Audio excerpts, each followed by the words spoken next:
here we have the signature.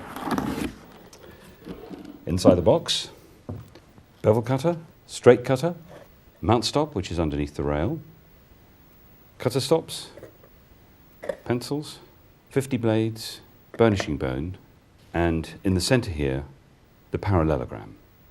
So here we have the accessory box, and inside, screwdriver, tape measure, the block and the shaft which make up the marker gauge.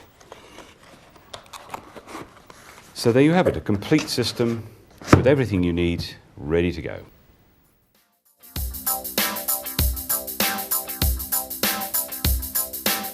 The signature system. Move the parallel bar to a measurement that you require. The scale is in metric and imperial, so the choice is there for you. I'm going to move the line on top of the bar here to the measurement that I need on this occasion. Slide it in position, secure it. I'm working on the back of the mount board, of course. I'm going to slide that underneath the main rail up to the leading edge of the bar. Mark with a pencil the measurement that you've preset.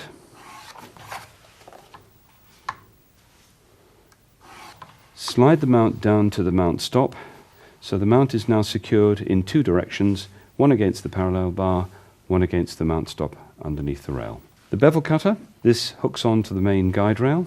We're going to line up the V with the pencil line here at the beginning and do the same at the end, and we're going to secure those positions using a cutter stop at each end. We slide that together with the cutter and lining up the pencil line to the V, secure that position, do the same the other end. Bring the two components together, line up the pencil line, secure. Rest the hand on the unit, bring the cutter back to the beginning, drop the blade into work. So the action is drop the blade into work, push the cutter away from you until it finishes. So push away, lift the blade out at the end of the cut.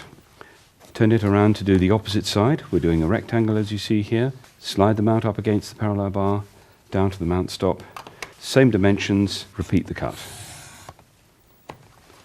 Now we're going to do the short sides of the rectangle shape. So I've pushed the mount down to the mount stop underneath. I'm going to use my cutter here to reposition this stop. Line up that pencil line again with the center of the V.